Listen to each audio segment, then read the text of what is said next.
So picanha is a much lesser known cut of meat. It originated its popularity in Brazil and then later Portugal. Here in the US, it was a lot less known of a cut until recently it has really gained popularity, especially in the barbecue community. Now, if you're looking for picanha, a lot of times you're going to find it under the name of a sirloin cap or a rump roast. These are both names that can be used for picanha. So most times the picanha is prepared by slicing it into individual steaks and grilling it up to perfection that way. You cook it hot and fast over direct heat. Now picanha is going to be a large size roast, and the meat in the roast is going to be very filet mignon-ish, but on top of all the meat there is a gigantic fat cap, and then between the meat and the fat there is going to be a piece of silver skin. But this is one of the best steaks you can have. Now it'll also be cut up into steaks and then curled into a U shape, put on a skewer, and grilled over open fire, and then sliced into thin slices. I've had picanha steaks, they're absolutely fantastic, but today I'm not going to be cooking it that way. What I'm doing today is I'm going to take a whole picanha roast and I'm going to cook it like you would a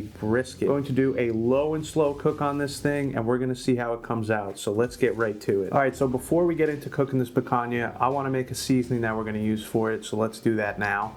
So it's going to be a simple seasoning. We'll start off with a little kosher salt. Now I'm going to add in some black pepper. And this is very coarse black pepper. This is much more coarse than the 16 mesh that a lot of people use. Now I want to add a little garlic powder. And then last, a little bit of paprika powder. Alright, so that's our seasoning. Super simple. Go ahead and mix it up. Alright, this is all set. So let's go ahead and get our picanha. And here is our beautiful picanha that we are going to be cooking today. Like I said, you can see this large fat cap on here, and the reason I wanted to give this a try is because this really reminds me of a brisket flat, where this meat does not have much marbling in it, so we just have to be careful when we smoke this. But this big fat cap on top should really help out with keeping this thing nice and moist. And there's not much trimming on here. I can square it up if I want, but I'm not going to. Then let's check this bottom side. So if you can see here, the grains are running in this direction, so you're just going to want to keep that in mind. Make a mental note. Maybe what you can do is something like this corner, we're going to cut it this way, so go ahead, just square this corner off. That way you'll know which direction you want to cut this in. So what I want to do to this picanha is I want to score this fat cap because it is so thick. I'm going to go ahead and just put some nice deep scores into the fat here. And this is a very thick fat cap, so you can go pretty deep with the scoring. I like doing this when a piece of meat has a very large fat cap, just because it helps render down that fat a little bit.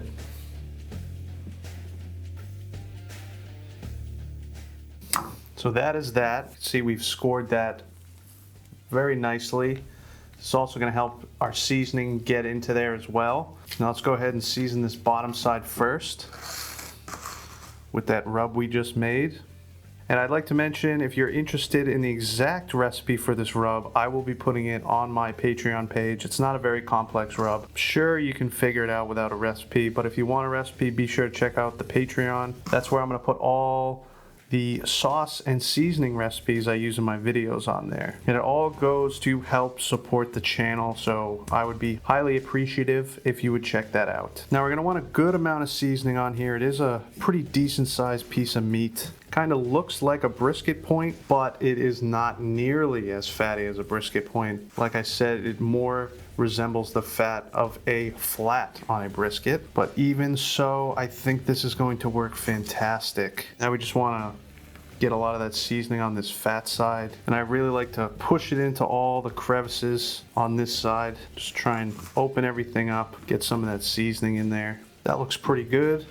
So go ahead and just give it a real nice pat. And if you want, you can use a binder, but I don't really use binders that often. So there we go. I'm gonna be cooking this on my offset smoker today, and I've already gone out there. I've started it up. I'm using a mix of maple and oak today. So the pit should be all fired up. Let's go ahead, get this out and get it smoking.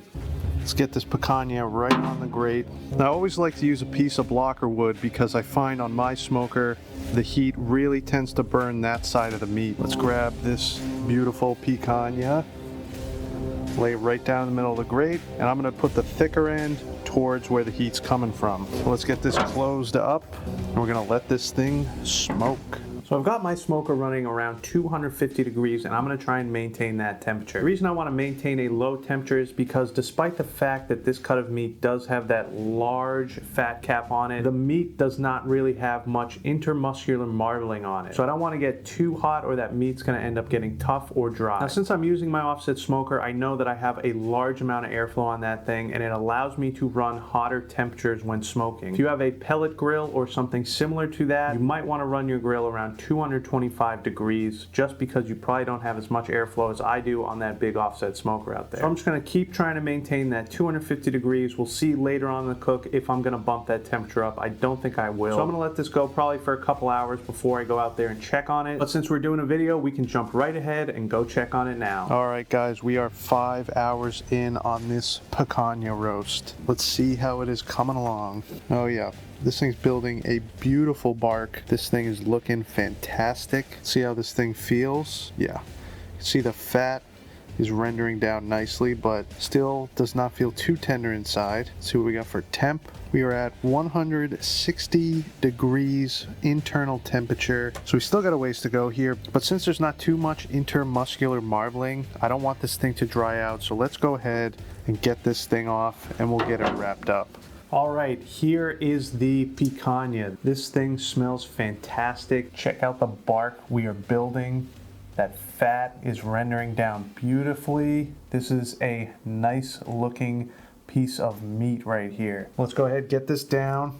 It is a little hot still. So this fat is fantastic. It's starting to get nice and crispy on top, but there's still a ton of it in there that needs to be rendered out. So I was debating with myself how I wanted to go about wrapping this thing up. I didn't know if I wanted to go the traditional route of wrapping it up with paper with a little bit of tallow in there or doing a foil boat method. Now, as you can see with the piece of foil, I decided to go with a foil boat method. The reason for that is I want to let this fat on top cook down even further than it has. I think covering it up, it's just going to get soft. I want this to get really nice and crispy and fully rendered. So with the foil boat, I'll be able to close up the tin foil on all the meat, exposing just the fat on top to continue to cook. That's what I'm doing, so let's get it wrapped up. Plus, it's nice and simple, not too much work.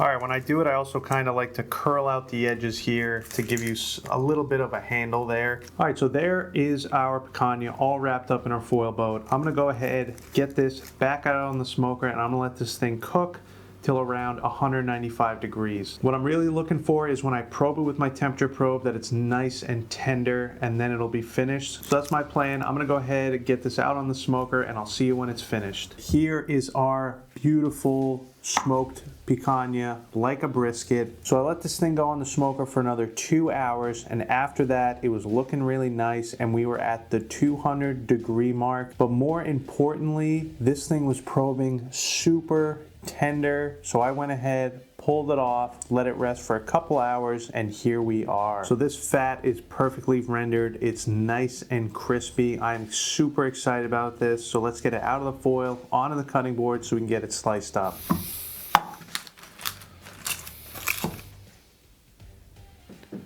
Oh yeah. Then you want to just dump all that rendered fat. And I didn't add any tallow to this.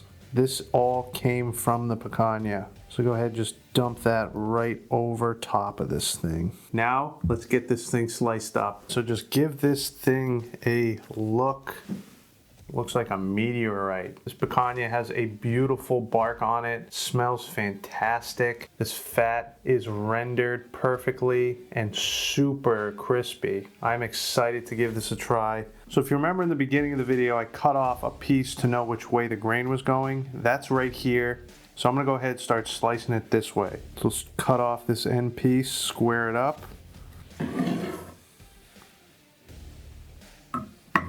Check that out. Huge smoke ring, nice and juicy, even though it's the end piece. This is gonna be the piece that gets dry first. That's gonna turn into some delicious burnt ends. So I'm gonna get some slices, and I wanna slice this a little thinner than I would a brisket, just in case it's a little dry. It seems like it's plenty cooked, might be a little overcooked, but I'm excited about this. Yeah. So check out this piece of smoked picanha. You can see the nice smoke ring we got on the bottom, and that fat cap has rendered down beautifully. Let's see how tender this is. Oh yeah, that's pretty tender. So let's go ahead, give this a try. This thing smells fantastic. I am dying to give it a try, and what I want to do first is try out this end piece, because it's probably going to be the driest piece anyway. And if this is good, the rest of it must be. So I cut off a little chunk here of that burnt end. Let's give it a try. So good. Flavors are fantastic on that piece of meat. It is a little dry, but it is the end piece, so I expect that. Let me go ahead, give a little slice with some of that fat a try. See how this tastes. Oh my God, not dry at all. That fat tastes amazing. I don't know what it is about this picanha fat, but it tastes so good.